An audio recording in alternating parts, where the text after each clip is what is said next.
Como é que uma sociedade antiga lidava com temas como justiça, culpa e principalmente perdão? Hoje, a gente vai mergulhar fundo nas leis sagradas dadas a Moisés, um sistema super detalhado de ofertas que tinha um objetivo claro: reconciliar um povo com seu Deus. Vamos entender como é que isso funcionava na prática. O ponto de partida de tudo isso é a tenda do encontro, que era, de fato, o coração da vida espiritual de Israel. É a partir dali que Deus fala diretamente com Moisés, é ali que são estabelecidas as regras para manter a pureza da comunidade e, claro, oferecer um caminho para o perdão. Nesta nossa análise, a gente vai navegar por 5 pontos principais.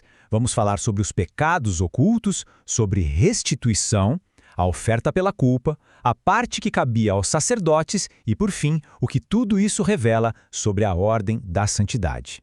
Vamos começar então pelo nosso primeiro tema, os pecados ocultos. O capítulo 5 de Levítico já começa com uma questão que nos faz pensar.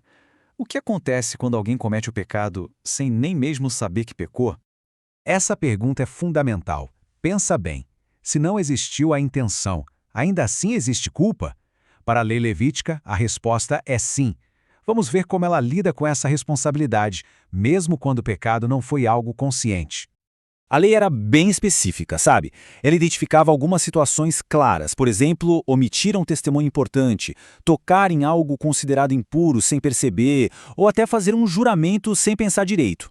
Em todos esses casos, a partir do momento em que a pessoa se dava conta do erro, a culpa estava estabelecida e algo precisava ser feito.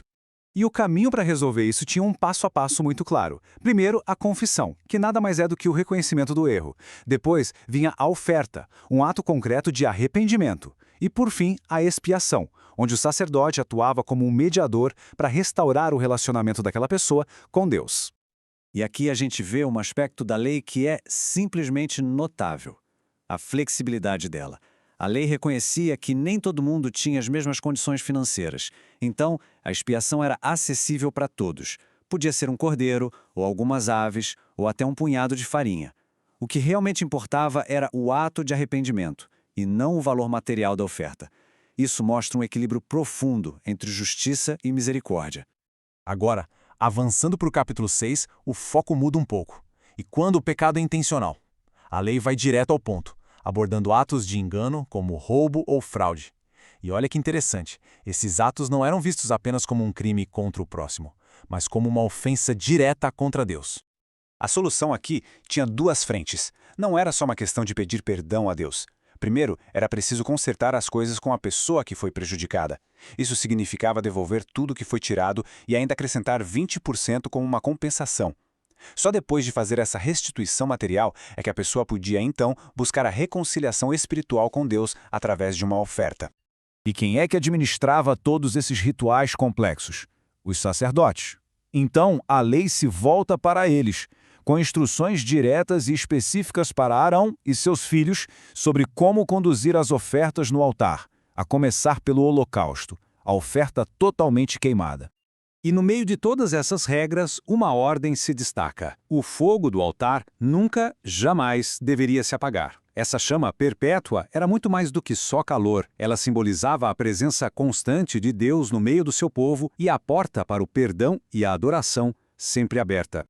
Chegando no capítulo 7, os detalhes ficam ainda mais específicos. A lei agora esmiuça os rituais da oferta pela culpa e define exatamente o que pertencia aos sacerdotes pelo serviço sagrado que eles prestavam. Essa oferta era chamada de Santíssima. Isso significa que ela era tratada com o máximo de reverência possível. As regras para o sacrifício e até para o consumo eram extremamente rigorosas, o que só reforçava a seriedade do pecado e a santidade de Deus. Mas como os sacerdotes eram sustentados, já que eles dedicavam a vida inteira ao serviço do tabernáculo? Bem, a lei estabelecia que partes específicas das ofertas eram destinadas a eles. O couro de um tipo de oferta, a carne de outra, era a forma que a comunidade tinha de sustentar aqueles que serviam em nome de todos. E não parava por aí. Até o consumo dessa carne tinha regras bem claras. Somente os homens da família sacerdotal podiam comer e tinha que ser em um local consagrado.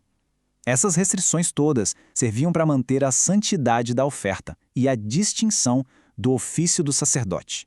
Então, depois de passar por todas essas regras, por todos esses detalhes, o que a gente aprende? Quando olhamos para esses capítulos como um todo, começamos a ver a formação de algo muito maior, uma verdadeira ordem de santidade. Cada detalhe, cada pequena regra, nada era por acaso. Juntos eles formavam um sistema que revelava o caráter de Deus. Um Deus que sim exige justiça, mas que ao mesmo tempo oferece um caminho para o perdão e chama seu povo para viver em pureza.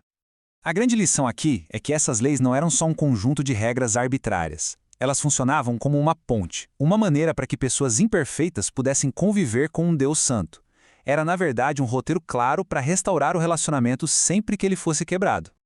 Esta é uma produção da Primeira Igreja Batista de Guarulhos, um ponto de encontro entre Jesus e o pecador. Se você gostou de mergulhar nesse tema com a gente, não se esqueça de se inscrever para não perder nossas próximas análises. Deixe sua curtida se este conteúdo foi útil e compartilhe com mais gente que possa se interessar. E claro, queremos muito saber o que você achou. Deixe suas perguntas e reflexões aqui nos comentários.